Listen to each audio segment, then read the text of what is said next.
आज हम लोग पढ़ेंगे सोशलिस्ट पार्टी का स्थापना किस प्रकार हुआ था।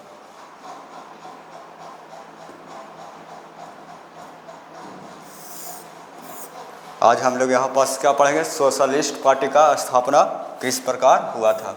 यहाँ पास हम लोग देखेंगे सोशलिस्ट पार्टी का स्थापना 22 से 23 अक्टूबर 1934 ईस्वी में कांग्रेस के भीतर ही क्या हो रहा था ही हुआ। इसे कांग्रेस सोशलिस्ट पार्टी कहकर पुकारा जाता था और यह स्थापना कांग्रेस के क्या हुआ, कांग्रेस के अंदर में हुआ और इसे क्या चीज़ के नाम से पुकारा गया, कांग्रेस सोशलिस्ट पार्टी कहकर पुकारा जाता था।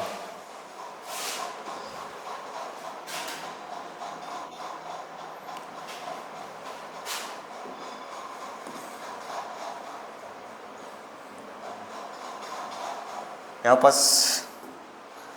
जयप्रकाश नारायण जब नासिक के जेल में थे तो बहुत सारे नेता जैसे में मीनू मसानी, डॉक्टर राम मनोहर लोहिया, अशोक मेहता तथा बसवान सिंह से प्रेरित होकर जेल से निकालने के बाद कांग्रेस सोशलिस्ट पार्टी का नींव रखा। और ये सब कहाँ थे, जेल। और जेल के से जयप्रकाश नारायण जी को निकालने के बाद क्या किए, कांग्रेस सोशलिस्ट पार्टी के आगे बढ़ाने के क्या किया गया, नींव रखा गया।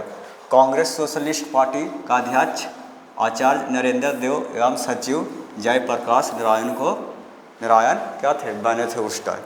1948 ईस्वी में कांग्रेस ने अपने संविधान में परिवर्तन किया और 1948 ईस्वी में कांग्रेस ने क्या किया, अपना संविधान में चेंज किया। बदलाव इसलिए किया गया था कि कांग्रेस के सदस्य दोहरी सदस्यता धारण न कर पाए। यानी यहाँ पर संविधान को इसलिए बदलाव किया गया था कि वहाँ पर कोई भी सदस्य संविधान में जो बने हुए वह दोहरी सदस्यता ग्रहण नहीं कर पाए।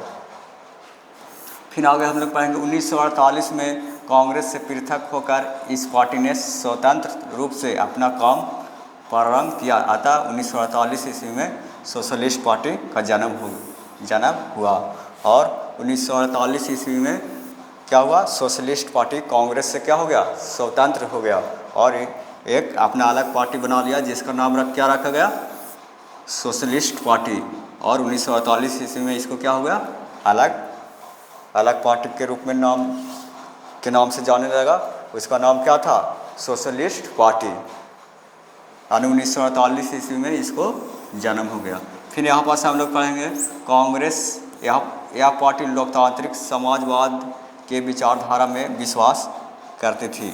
और जो यह पार्टी है जो किस विचारधारा पर विश्वास कर रहे थे, समाजवादी विचारधारा में क्या करता, विश्वास करती थी। इस आधार पर यह कांग्रेस तथा कम्युनिस्ट पार्टी दोनों से अलग थी। और ये कांग्रेस और एक और पार्टी के नाम क्या था, कम्युनिस्ट पार्टी, उससे इन दोनों विचारों से क्या था, अलग था, जिसका नाम क्या था, सोशलिस्ट पार्टी। जो कम्युनिस्ट पार्टी और कांग्रेस पार्टी से बिल्कुल क्या था, अलग था। यहाँ पर हम लोग क्या पढ़ेंगे, राम मनोहर लोहिया के समर्थकों ने कांग्रेस से दूरी बनवाई और राम मनोहर लोहिया के समर्थकों ने कांग्रेस पार्टी से क्या किया, दूरी बनाई। जबकि अशोक मेहता के समर्थक अभी भी कांग्रेस से संबंध जारी रखे। और अशोक मेहता फिर क्या थे, कांग्रेस के सदस्य थे, उसमें समर्थक को अभी भी कांग्रेस से क्या कर रहे थे, संबंध बनाए हुए थे। यहाँ पर हम लोग पढ़ेंगे सोशलिस्ट पार्टी। सोशलिस्ट पार्टी आगे चलकर अनेक दलों में विभाजित हो गया। फिर सोशलिस्ट पार्टी को भी क्या किया गया, अनेक दलों में विभाजित किया गया। यहाँ पर किसान मजदूर प्रजा पार्टी, प्रजा सोशलिस्ट पार्टी और संयुक्त सोशलिस्ट पार्टी, यानी इस पार्टी को भी क्या कर दिया गया, 3-4 भाग में विभाजित कर दिया गया। सबसे पहले कौन था, किसान मजदूर प्रजा पार्टी, दूसरा प्रजा सोशलिस्ट पार्टी और तीसरा कौन था, संयुक्त सोशलिस्ट पार्टी। यानी सोशलिस्ट पार्टी को 3 और अलग पार्टी में क्या कर दिया गया, विभाजित कर दिया गया। फिर आगे हम लोग पढ़ेंगे आचार्य नरेंद्र देव के बारे में।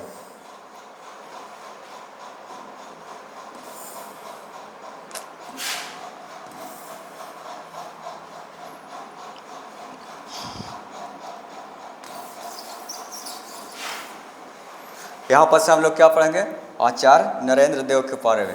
आचार्य नरेंद्र देव का जन्म 1889 ईस्वी में हुआ था तथा इनको मृत्यु 1956 ईस्वी में हुआ। ये स्वतंत्रता सेनानी और कांग्रेस सोशलिस्ट पार्टी के संस्थापक थे। और ये क्या थे, स्वतंत्रता सेनानी और कांग्रेस सोशलिस्ट पार्टी के संस्थापक थे। कौन, आचार्य नरेंद्र देव। आज़ादी के आंदोलन के दौरान कई बार जेल भी गए और आज़ादी के आंदोलन के दौरान ये कई बार कहाँ गए, जेल में भी गए। किसान आंदोलन में सक्रिय और इसने किसान आंदोलन में भी क्या किए थे, भाग लिए थे। बौद्ध धर्म के विद्वान थे और इसने बौद्ध धर्म को फिर क्या किए थे, बौद्ध धर्म के फिर ये विद्वान थे। आज़ादी के बाद पहला सोशलिस्ट पार्टी का और बाद में प्रजा सोशलिस्ट पार्टी का नेतृत्व किए। आज़ादी के बाद सबसे पहले किसको सोशलिस्ट पार्टी का नेतृत्व किए और फिर बाद में प्रजा सोशलिस्ट पार्टी का नेतृत्व किए थे।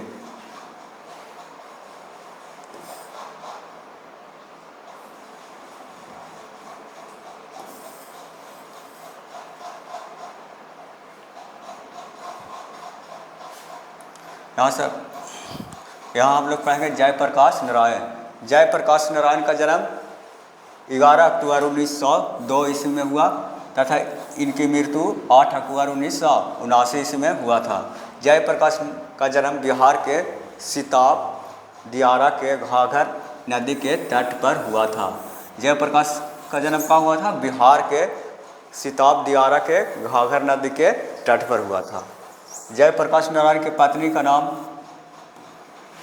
प्रभाती देवी था जो ब्रज किशोर प्रसाद के पुत्री थे। यहाँ पर आगे बढ़ रहा है, जयप्रकाश नारायण पंडित जवाहरलाल नेहरू ने कांग्रेस में 1929 ईस्वी में शामिल करवाया और जयप्रकाश नारायण को पंडित जवाहरलाल नेहरू ने 1930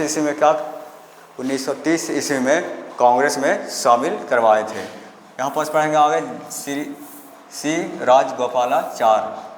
यह संविधान सभा के सदस्य एवं स्वतंत्रता भारत के प्रथम भारतीय गवर्नर जनरल थे। ये क्या थे, स्वतंत्रता भारत के संविधान सभा के सदस्य एवं स्वतंत्र भारत के प्रथम भारतीय गवर्नर जनरल बने थे श्री राजगोपालाचारी। यह अंतरिम केंद्र सरकार में मंत्री भी रहे तथा यह मद्रास के मुख्यमंत्री भी बने थे। श्री राजगोपालाचार्य प्रथम भारतीय हुए जिसे भारत रत्न से सम्मानित किया गया और ये पहले प्रथम भारतीय थे जिन्हें क्या किया गया था, भारत रत्न पुरस्कार से सम्मानित किया गया था। यहाँ पर बोलेंगे स्वतंत्रता पार्टी। अगस्त 1929 में स्वतंत्र पार्टी अस्तित्व में आई और स्वतंत्रता पार्टी के जन्मदाता श्री गोपालाचार्य थे और स्वतंत्रता पार्टी का गठन कौन के थे, श्री गोपालाचार्य। ये स्वतंत्र भारत के प्रथम भारतीय गवर्नर जनरल बने थे और ये स्वतंत्र भारत के प्रथम गवर्नर जनरल बने थे। जबकि प्रमुख सदस्यों में से एम मुंशी एवं जी रंगा और एक कौन थे, मीनू मसानी प्रमुख थे। और इसका प्रमुख कौन कौन थे, एम मुंशी एवं जी रंगा और एक कौन थे, मीनू मसानी प्रमुख थे। यहाँ पर आगे हम लोग समझेंगे स्वतंत्रता पार्टी यानी अर्थव्यवस्था में सरकार के हस्तक्षेप के विरुद्ध में थी अर्थात हस्तक्षेपवादी के समर्थक में थी। और ये क्या किए थे, जब स्वतंत्र पार्टी के अर्थव्यवस्था सरकार के हस्तक्षेप के विरुद्ध में थी और अर्थात हस्तक्षेपवादी के राज के समर्थन में थी। यहाँ पर आगे हम लोग जानेंगे स्वतंत्रता पार्टी ने केंद्रीकृत नियोजन और राष्ट्रीयकरण तथा अर्थव्यवस्था में सार्वजनिक क्षेत्र को आलोचना किए थे। और इसने क्या किए थे, स्वतंत्रता पार्टी ने राष्ट्रीयकरण तथा अर्थव्यवस्था के सार्वजनिक क्षेत्र में क्या किए थे, आलोचना किए थे। यह पार्टी आर्थिक रूप से कमजोर वर्गों के हितों को ध्यान में रखता था और जो यह पार्टी गठन किया गया था, जो आर्थिक रूप से कमजोर वर्ग के जो व्यक्ति थे उस पर क्या करते थे, ज़्यादा ध्यान देते थे। और यह पार्टी जो गठन किया गया था, जो कमजोर वर्गों को लेकर ही क्या किया गया था, गठन किया गया था। यह पार्टी आर्थिक रूप से कमजोर वर्गों के हितों को ध्यान में रखकर किया जा रहे कराधान के भी खिलाफ थी। इस दल में निजी क्षेत्र को खुली छूट देने की तरफदारी की तथा स्वतंत्रता पार्टी के कृषि में जमीन की हदबंदी और सहकारी खेती और खदान के व्यापार पर सरकारी नियंत्रण का विरोध किए थे।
फिर आगे हम लोग यहाँ पास पढ़ेंगे, यह दल गुट निरपेक्षता की नीति और सोवियत संघ से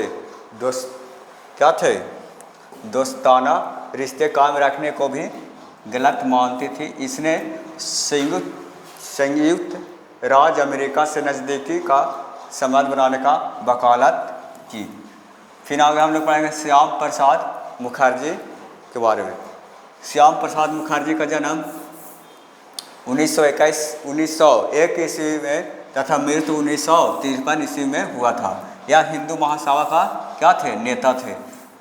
श्याम प्रसाद मुखर्जी हिंदू महासभा के नेता थे और इनका जन्म 1901 ईस्वी में हुआ था और मृत्यु 1953 ईस्वी में हुआ था। और यह भारतीय जनसंघ के संस्थापक थे और स्वतंत्रता के बाद नेहरू के पहले मंत्रिमंडल में क्या बने थे, मंत्री बने थे। पाकिस्तान के साथ संबंधों को लेकर अपने मतभेदों के चलते 1950 में इन्हें इस्तीफा दिया गया था, यानी ये 1950 ईस्वी में इस्तीफा दे दिए थे। संविधान सभा के सदस्य थे और लोकसभा सदस्य भी थे। कश्मीर के स्वतंत्रता देने के खिलाफ कश्मीरी नीति पर जनसंघ का प्रदर्शन के दौरान गिरफ्तार हुए थे और कश्मीरी नीति पर यानी कश्मीर के प्रति क्या जो नीति अपनाए थे उससे लेकर इनको क्या किया गया था, गिरफ्तार कर लिया गया था और हिरासत में ही इनका क्या हो गया था, मृत्यु हो गया था। यहाँ पर सब लोग पढ़ेंगे दीनदयाल उपाध्याय का जन्म 1916 ईस्वी में हुआ था तथा मृत्यु 1968 ईस्वी में हुआ।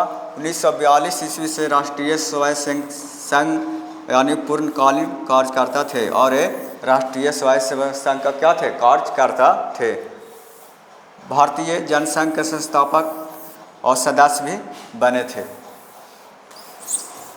भारतीय जनसंघ में पहले महासचिव फिर अध्यक्ष बने। समग्र मानवतावाद का सिद्धांत का क्या थे, प्रेरणा थे। भारतीय जनसंघ का गठन 21 अक्टूबर 1951 ईस्वी में हुआ था। श्यामा प्रसाद मुखर्जी भारतीय जनसंघ का क्या थे, संस्थापक और अध्यक्ष थे। इस दल के जड़े राष्ट्रीय स्वयं संघ यानी हम लोग अभी क्या कहते हैं, RSS तथा हिंदू महासंघ में भी था और इस दल का जड़े कहाँ तक था, राष्ट्रीय स्वयं संघ, RSS तथा हिंदू महासंघ में भी था। भारतीय जनसंघ ने एक देश और एक संस्कृति और एक राष्ट्र विचार पर बल दिया था और जो संघ था जो क्या किया, किस पर ज़्यादा बल दिया था, भारतीय जनसंघ एक देश एक संस्कृति और एक राष्ट्र के विचार पर क्या किए थे, बल दिए थे। जनसंघ का नारा था भारत और पाकिस्तान अखंड भारत होने चाहिए। और इसका नारा था क्या? भारत और पाकिस्तान अखंड भारत होना चाहिए, यानी भारत और पाकिस्तान सबको क्या होना चाहिए? एक में मिला देना चाहिए। भारतीय जनसंघ ने हिंदी को राजभाषा बनाए जाने का समर्थन किया था, और भारतीय जनसंघ ने हिंदी को राजभाषा बनाने का क्या किए थे? समर्थन किए थे। जनसंघ ने धार्मिक और संस्कृति अल्पसंख्यक और को रियासत छूट देने का विरोध किया था। 1964 ईस्वी में परमाणु परीक्षण के पश्चात जनसंघ ने भारत को परमाणु शक्ति संपन्न राष्ट्र बनाने का मांग निरंतर जारी रखा था, और 1964 ईस्वी में चीन द्वारा परमाणु परीक्षण के पश्चात जनसंघ ने भारत के परमाणु शक्ति संपन्न राष्ट्र बनाने की मांग क्या किए थे? निरंतर जारी रखे थे। और 1952 के प्रथम आम चुनाव में भारतीय जनसंघ ने लोकसभा में 4 सीट लाया था, और 1952 में जब क्या हुआ था? भारत का प्रथम बार क्या हो रहा था? चुनाव हो रहा था, तो उसमें भारतीय जनसंघ ने 4 सीट ही ला पाया था। भारतीय जनसंघ का प्रभाव राजस्थान, मध्य प्रदेश, दिल्ली और उत्तर प्रदेश में था, और भारतीय जनसंघ का प्रभाव कहाँ कहाँ था? मध्य प्रदेश, दिल्ली और उत्तर प्रदेश में था। भारतीय जनसंघ का उद्देश्य और कार्य क्या था? लोकतंत्र, विधि का शासन तथा व्यक्तिगत स्वतंत्रता का समर्थक। 21 लोकतंत्र, विधि का शासन तथा व्यक्तिगत स्वतंत्रता का समर्थक था। राजनीतिक क्षेत्र में लोकतंत्र के प्रति समर्पित, खुले चुनाव और ईमानदारी में विश्वास, और इसका काम क्या था? खुले चुनाव होना चाहिए और ईमानदारी में विश्वास। देश के किसी भी क्षेत्र को कोई विशिष्ट दर्जा देने का विरोध, और देश के किसी भी क्षेत्र में कोई विशेष दर्जा देने का क्या था? विरोध में था। संविधान के अनुच्छेद 370 का विरोधी तथा इसकी समाप्ति का पक्षधर था, और एक जो संविधान का अनुच्छेद 370 जो जम्मू कश्मीर से लेकर रिलेटेड है, उसका क्या था? ये सब विरोधी था, यानी संविधान का अनुच्छेद 370 विरोधी तथा इसकी समाप्ति का पक्षधर था, और ये थे 370 धारा को हटाने के लिए क्या थे? ये सब समाप्त करने के लिए राजी थे। आर्थिक क्षेत्र में देश का आत्मनिर्भर बनाना, और आर्थिक क्षेत्र में देश का आत्मनिर्भर बनाना। चौथा, भोजन, वस्त्र और आवास की समस्या को समाधान करना, और पूंजीपतियों के बड़े बड़े उद्योग धंधों को राष्ट्रीयकरण करना। ये सब किसका काम था? भारतीय जनसंघ का उद्देश्य था ये सब, कि जब भारतीय जनसंघ का सरकार आया तो सबसे पहले ये सब क्या क्या किए? लोकतांत्रिक विधि का शासन और व्यक्तिगत स्वतंत्रता का समर्थक थे। राजनीतिक क्षेत्र में लोकतंत्र के प्रति क्या थे? समर्पित थे। फिर तीसरा में क्या बोल रहा? खुले चुनाव और ईमानदारी पर विश्वास करना था। देश के किसी भी क्षेत्र को विशिष्ट राज्य का दर्जा देने का विरोधी थे, और देश के किसी भी क्षेत्र को कोई विशिष्ट दर्जा देने का क्या थे? विरोधी में थे। संविधान का अनुच्छेद 370 विरोधी तथा इसके समाप्ति के पक्षधर में थे। आर्थिक क्षेत्र में देश के आत्मनिर्भर बनाना तथा भोजन स्वतंत्रता और भारत के आवास की समस्या को समाधान करना। पूंजीपतियों के बड़े बड़े क्या थे? उद्योगों को राष्ट्रीयकरण करना चाहते थे। ठीक,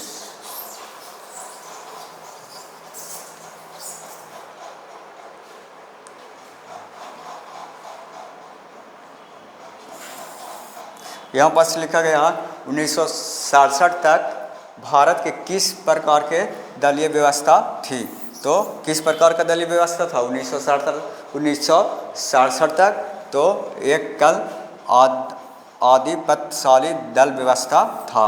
भारतीय राष्ट्रीय कांग्रेस ने किस प्रकार का समाजवाद अपनाया था? तो ब्रिटेन का लोकतांत्रिक समाजवाद। और भारतीय राष्ट्रीय कांग्रेस ने किस प्रकार का समाजवाद अपनाया था? तो इसका आंसर क्या होगा? ब्रिटेन लोकतांत्रिक समाजवाद। किसने कहा कि स्वतंत्रता के बाद कांग्रेस के मात्र पार्टी नहीं बल्कि वह सरकार राज्य यहाँ तक का देश के जैसी हो गई? और जो कांग्रेस पार्टी था उसने एक आदमी बोला, किसने कहा कि स्वतंत्रता के बाद कांग्रेस मात्र पार्टी नहीं बल्कि वह सरकार राज्य यहाँ तक देश जैसी हो जाएगी। तो अस्टेनले ने किया था। कोसनेक, भारतीय राजनीतिक दलीय व्यवस्था को किस श्रेणी में रखा गया है? तो बहुदलीय व्यवस्था में रखा गया है। भारतीय राजनीतिक दलीय व्यवस्था को किस श्रेणी में रखा गया है? तो बहुदलीय श्रेणी में रखा गया है। आगे हम लोग पढ़ेंगे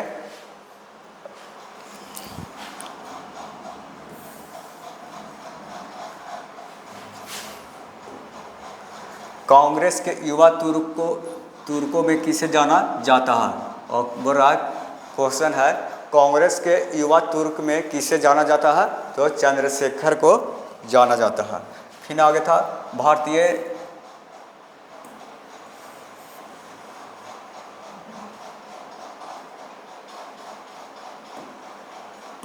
भारतीय राष्ट्रीय कांग्रेस के किस नेता ने 2 बार अपनी पार्टी तोड़ी तथा उसका पुनर्निर्माण किया? तो कौन नेता थे? इंदिरा गांधी। 1967 के बाद कांग्रेस के अपित्तशाली स्थिति को पतन का कौन सा कारण नहीं था? तो समय अनुकूलन विचारधारा को न होना। भारत में कम्युनिस्ट पार्टी को सत्ता में आने को सर्वप्रथम अवसर कब मिला? 1967 में दूसरे चुनाव के बाद। भारत के किस पार्टी को दक्षिणपंथी पार्टियों की कोटि में रखा गया है? तो भारतीय जनता पार्टी को। 1967 के बाद 1967 के चौथे चुनाव के बाद कांग्रेस के आधिपत्य के तेजी से पतन में किस तत्व को प्रबल भूमिका निभाई? तो राजनीतिक दल बदल। 1971 में बने महान गठबंधन का क्या उद्देश्य था? इंदिरा हटाओ, यानी इंदिरा गांधी को हटाओ। 1971 में बने महान गठबंधन का नाम क्या दिया गया था? इंदिरा हटाओ। भारतीय राष्ट्रीय कांग्रेस ने समाज के समाजवादी प्रतिमान के बारे में कब संकल्प लिया? 1955 के हवाई अधिवेशन में लिया था। भारत के प्रथम और गैर कांग्रेसी प्रधानमंत्री कौन बने थे? तो मोरारजी देसाई बने थे। ये क्या थे? भारत के प्रथम गैर कांग्रेसी मंत्री बने थे, यानी कांग्रेसी प्रधानमंत्री बने थे कौन? मोरारजी देसाई। भारतीय राष्ट्रीय कांग्रेस के संस्थापक कौन थे? तो भारतीय राष्ट्रीय कांग्रेस के संस्थापक कौन थे? ए.ओ. हुम थे। कांग्रेस का विभाजन किस वर्ष हुआ? और कांग्रेस का विभाजन किस वर्ष हुआ था? तो कांग्रेस के प्रथम विभाजन किस वर्ष हुआ था? तो 1969 ईस्वी में हुआ था। कांग्रेस का प्रथम विभाजन कब हुआ था? 1971 ईस्वी में हुआ था। भारतीय राष्ट्रीय कांग्रेस के कब स्थापना किया गया? 1885 ईस्वी में। प्रथम उपचुनाव में निम्नलिखित में से किस प्रांत में कांग्रेस को पूर्ण बहुमत प्राप्त नहीं हुआ था? तो बिहार चुनाव में, यानी प्रथम आम चुनाव में निम्नलिखित में से किस प्रांतों में कांग्रेस का पूर्ण बहुमत प्राप्त नहीं हुआ था? तो बिहार के चुनाव में कांग्रेस का क्या हुआ था? पूर्ण बहुमत नहीं आया था। भारत के राष्ट्रपति प्रतिभा देवी सिंह पटेल का क्रम हिसाब से कैवा राष्ट्रपति थे? तो 13वां राष्ट्रपति थे। धारा 1970 का संबंध किससे है? तो जम्मू और कश्मीर से था। 5 सूत्री कार्यक्रम का शुरुआत किसके द्वारा किया गया था? तो संजय गांधी के द्वारा किया गया था। सीमांत गांधी के नाम से कौन जाना जाता है? तो अब्दुल गफ्फार खान को क्या कहा जाता है? सीमांत गांधी के नाम से भी जाना जाता था। निम्नलिखित में से कौन सा सही सम्मिलित नहीं है? यहाँ पर हम लोग जानेंगे। तो नीतीश कुमार भारतीय जनता पार्टी से नहीं है। ये क्या है? गलत है। नीतीश कुमार भारतीय जनता पार्टी के नेता नहीं है। किनको नेता है? तो JDU के नेता हैं। स्वतंत्रता भारत के प्रथम गवर्नर जनरल कौन थे? तो कौन थे? तो श्री राजगोपालाचारी थे। भारत के प्रथम कानून मंत्री कौन बने थे? डॉक्टर भीमराव अम्बेडकर बने थे। भारत में वर्तमान में कुल कितने राष्ट्रीय दल हैं? तो अभी कितना राष्ट्रीय दल है? तो कुल 7 क्या है? राष्ट्रीय दल है। ठीक। भारत में द्वितीय आम चुनाव कब हुआ था? तो 1957 में हुआ था। दूसरा बार भारत के आम चुनाव कब हुआ था? 1957 में हुआ था। भारत के प्रथम शिक्षा मंत्री अब्दुल कलाम आज़ाद 1952 से 1967 तक भारत में किस राजनीतिक दल का प्रभुत्व रहा? तो कांग्रेस का रहा था। 1952 से 1967 तक भारत में किस दल का राजनीतिक प्रभाव रहा? तो कांग्रेस का रहा। स्वतंत्र भारत का प्रथम आम चुनाव कब हुआ था? तो 1952 में। 26 जनवरी हम जानते हैं किस चीज़ के लिए जानते हैं? तो गणतंत्र दिवस मनाया जाता है, उसके रूप में 26 जनवरी को जाना जाता है। इस समय भारत में कौन सी दलीय व्यवस्था मौजूद था? तो कौन था? बहुदलीय व्यवस्था था। भारत में 1977 के आम चुनाव में किस राजनीतिक दल को बहुमत मिला? तो जनता पार्टी को क्या मिला था? बहुमत मिला था। 1977 के आम चुनाव में किस राजनीतिक दल को बहुमत मिला था? तो जनता पार्टी को बहुमत मिला था।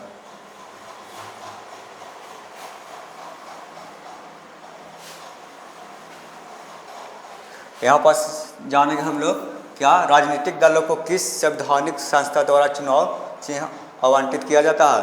तो चुनाव आयोग के द्वारा क्या किया जाता है? राजनीतिक दल को चुनाव चिन्ह दिया जाता है। फिर जानेंगे आगे जनता पार्टी का स्थापना कब हुआ था? तो 1977 में हुआ था। कांग्रेस का प्रथम विभाजन किस वर्ष हुआ? तो 1969 में। भारत के प्रथम राष्ट्रपति कौन थे? तो उपराष्ट्रपति तो डॉक्टर एस राधा कृष्णन यानी सर्वपल्ली राधा कृष्णन क्या थे? भारत के प्रथम उपराष्ट्रपति थे। भारत में कौन सी दलीय व्यवस्था मौजूद है? बहुदलीय व्यवस्था क्या है? हमारे भारत में चलता है। भारत का पहला उप प्रधानमंत्री किन्हें चुना गया था? सरदार वल्लभ भाई पटेल को चुना गया था। देश का कौन सा राजनीतिक दल लोकसभा के प्रथम आम चुनाव में सीट जीतकर दूसरा स्थान पर प्राप्त हुआ था? तो भारतीय कम्युनिस्ट पार्टी प्राप्त किया था। यानी देश का कौन सा राजनीतिक दल लोकसभा के प्रथम आम चुनाव में सीटें जीतकर दूसरा स्थान प्राप्त किया था? तो कौन पार्टी था? भारतीय कम्युनिस्ट पार्टी था। 1952 के प्रथम आम चुनाव में लोकसभा के साथ साथ किनका चुनाव कराया गया था? तो विधानसभा का भी चुनाव करवाया गया था। 1952 के प्रथम आम चुनाव में लोकसभा के साथ साथ विधानसभा का भी चुनाव करवाया गया था। एक दलीय प्रभुत्व के संबंध में कौन कथन सही है? तो यहाँ पर कौन कथन सही होगा? विकल्प के रूप में किसी मजबूत राजनीतिक दल का अभाव एक दलीय प्रभुत्व का कारण था। यहाँ पर आगे हम लोग जानेंगे स्वतंत्र पार्टी का निर्देशक और सिद्धांत था व्यापार तथा रोजगार को क्या करना था? स्वतंत्र करना था। पहला क्या था? स्वतंत्रता पार्टी का नेता थे सी राजगोपालाचारी, ए के मुंशी और एन सी रंगा मीनू मसानी। ये सब क्या थे? स्वतंत्र भारत के नेता थे। इनमें सभी भारतीय जनसंघ का संस्थापक कौन था? भारतीय जनसंघ का संस्थापक तो डॉक्टर श्याम प्रसाद मुखर्जी क्या थे? भारतीय जनसंघ का संस्थापक थे। देश के दूसरे आम चुनाव में भारतीय जनसंघ को लोकसभा में कुल कितना सीट मिला था? तो देश के दूसरे आम चुनाव में भारतीय जनसंघ को सिर्फ 4 सीटें मिला था। यहाँ पास जानेंगे 1957 विधानसभा के चुनाव में किस राज्य में कांग्रेस पार्टी को पराजित होना पड़ा और वह साम्यवादी सरकार बनी? तो कौन सा पार्टी था? केरल। केरल में ही क्या हुआ था? कांग्रेस का हार हो गया था। कौन राजनीतिक पार्टी एक सामाजिक विचारधारा गठबंधन के रूप में 1950 के दशक में मौजूद थी? तो भारतीय राष्ट्रीय कांग्रेस क्या था? राजनीतिक पार्टी सामाजिक विचारधारा गठबंधन के रूप में क्या था? मजबूत था। कौन? तो भारतीय राष्ट्रीय कांग्रेस पार्टी। देश का प्रथम आम चुनाव में कांग्रेस कितने सीटें लाए थे? तो देश के प्रथम आम चुनाव में कांग्रेस 364 सीट लाया था। भारतीय राष्ट्रीय कांग्रेस का स्थापना 1885 ईस्वी में किया गया था। 1959 में केरल के कम्युनिस्ट सरकार ने मुख्यमंत्री कौन बने थे?